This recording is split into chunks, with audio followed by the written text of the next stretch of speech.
இந்த வாரம் பார்த்தீங்கன்னா இன்ட்ரெஸ்டிங் வெபினார் கண்டக்ட் பண்ணுறோம். மொதல் வெபினார் பார்த்தீங்கன்னா building wealth the right way process over prediction.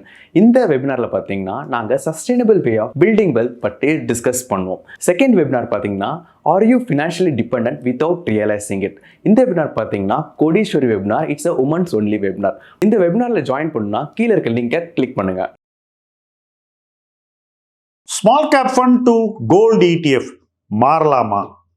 ஒரு ஃப்ரெண்டு இந்த கேள்வி என்கிட்ட கேட்டார். சரி, ஏன் மாறணும்னு நினைக்கிறீங்க? சார், 2 இயர்ஸாக ஸ்மால் கேப் வச்சுருக்கேன், ரிட்டர்னே வரல, அதனால் இப்போ கோல்டில் போட்டால் அடுத்த 1 மாதத்துலேயே நான் ஸ்மால் கேப்பில் பண்ண லாஸை மேக்கப் பண்ணிடலாம் இல்லையா அப்படின்னாரு. எப்படி அவ்வளோ உறுதியாக சொல்கிறீங்க அடுத்த 1 மாதத்தில் பண்ண முடியும்? மேபி பண்ணலாமா இருக்கலாம், பட் எப்படி அவ்வளோ உறுதியாக நெக்ஸ்ட் 1 மந்தில் நீங்கள் கோல்டில் ஸ்மால் கேப்பில் பண்ண லாஸை மேக்கப் பண்ணுவீங்கன்னு சொல்கிறீங்கன்னு கேட்டேன். இல்லை, லாஸ்ட் 1 மந்தில் இவ்வளோ ஏறி இருக்கு இல்லையா, இதே மாதிரி அடுத்த மாதம் ஏறிச்சுன்னா நிச்சயமாக நம்ம அந்த லாபத்தை எடுத்துடலாம் இல்லையா சார்? அவருடைய கேள்வி. நான் கேட்டேன், நீங்கள் ஸ்மால் கேப்பில் இன்வெஸ்ட் பண்ணுறதுக்கு முன்னாடி என்ன ஃபேக்டர் உங்களுக்கு முடிவெடுக்க செஞ்சது? எதை வச்சு முடிவு பண்ணீங்க? சார், அதுக்கு ஒரு 6 மாதம் முன்னாடி ஸ்மால் கேப் ரொம்ப நல்லா ஏறி இருந்தது சார். அன்னைக்கு பார்க்கும்போது 5 இயர் 10 இயர் 20 இயர் ரிட்டர்ன்லாம் அட்டகாசமாக இருந்தது.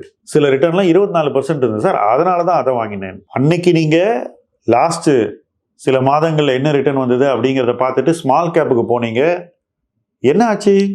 லாஸ் வந்தது சார். சரி, இன்னைக்கு நீங்கள் ஸ்மால் கேப்லேருந்து பணத்தை எடுத்து கோல்டுக்கு மாத்திரேன்னு சொல்கிறீங்க.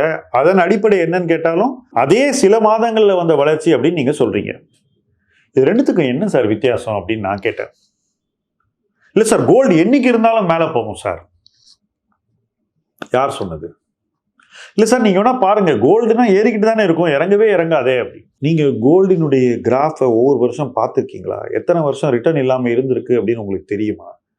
அப்படி ஒரு காலகட்டத்தை கடந்து இன்னைக்கு ஒரே வருஷத்துல சில மாதங்கள்ல எவ்வளவு ரிட்டர்ன் கொடுத்துருக்குன்றதை நீங்க அளவு பார்த்து தான் பேசுறீங்களா?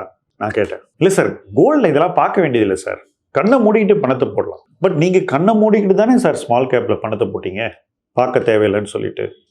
கண்ணை திறந்துருந்தீங்கன்னாக்கா நீங்கள் ஸ்மால் கேப்பில் அன்றைக்கி பணம் போட்டிருப்பீங்களா?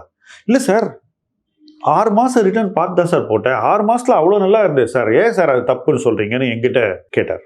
சார், அந்த 6 மாதத்தில் வந்த ரிட்டர்னே அதுக்கு முன்னாடி ஒரு காலகட்டத்தில் வராத ரிட்டர்னை சேர்த்து வச்சு கொடுத்தது, அல்லது அதுக்கப்புறம் நடக்க போகிற பீரியடில் வர வேண்டிய ரிட்டர்னையும் முன்னாடியே கொடுத்துருச்சின்னு வச்சுக்கலாம் சார்.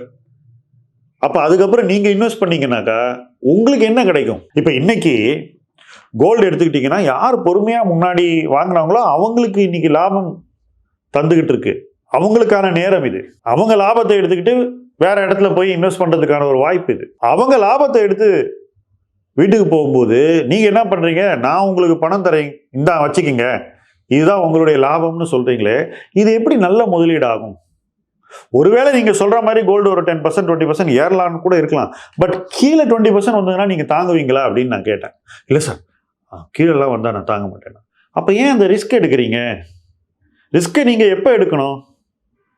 யாரும் எடுக்காத போது எடுக்கணும். இன்னைக்கு எல்லாரும் வாங்க தயாரா இருக்கும்போது நீங்களும் போய் கூட்டத்தில் போய் நின்னீங்கன்னாக்கா, அந்த மந்தை உணர்வோடு போய் தங்கத்தை வாங்கினீங்கன்னா அது தங்கம் வாங்கினாலும் ரிஸ்க் தானே அப்படின்னு நான் கேட்குறேன். அதுவும் ஏற்கனவே ஒரு ஹை ரிஸ்க் இன்வெஸ்ட்மெண்ட் பண்ணி அதில் ஒரு சரிவை சந்திச்சுட்டு மறுபடியும் 2வது ஹை ரிஸ்க் இன்வெஸ்ட்மெண்ட் பண்ண போகிறீங்களே, அதுலேயும் சரிவை சந்திச்சிங்கன்னா உங்கள் 100 ரூபாய் இப்போவே 80 ரூபா இருக்குது, இந்த 80 ரூபா மறுபடியும் 60 ரூபா ஆனால் என்ன பண்ணுவீங்கன்னு நான் கேட்டேன். அவர் முகமே மாறிடுச்சு.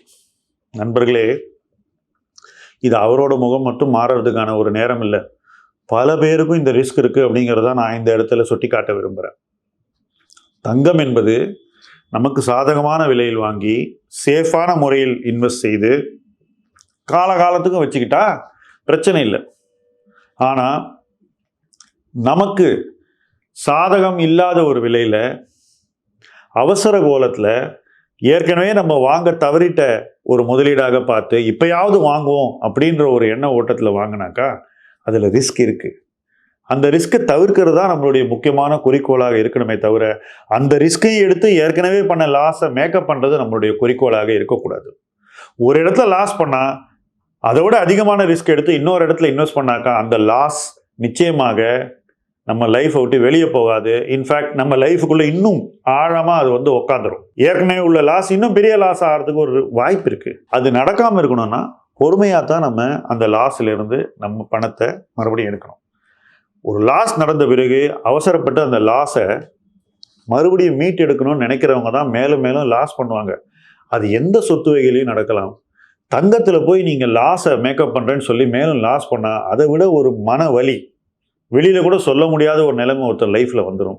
இது தவிர்க்கிறது தான் பெட்டருங்கிறது என்னுடைய கருத்து. நான் தங்கம் விலை பற்றி இந்த தருணத்தில் எதையும் சொல்லவில்லை. நான் சொல்வது முதலீட்டு உளவியல். எப்போ எந்த நேரத்தில் எப்படி முதலீட்டு முடிவுகளை எடுக்கணுங்கிறத பற்றி தான் நான் பேசிக்கிட்டு இருக்கேன். இந்த நேரத்தில் முதலீட்டு முடிவுகளை எடுப்பதற்கு நீங்கள் இன்னும் கரெக்டாகவும் கேர்ஃபுல்லாகவும் இருக்கணுங்கிறது என்னுடைய கருத்து. எப்போ நீங்கள் கரெக்டாகவும் கேர்ஃபுல்லாகவும் இருக்கிறீங்களோ அப்போ உங்களுடைய ரிஸ்க் டேக்கிங் கண்ட்ரோலில் இருக்கும், செக்கில் இருக்கும்.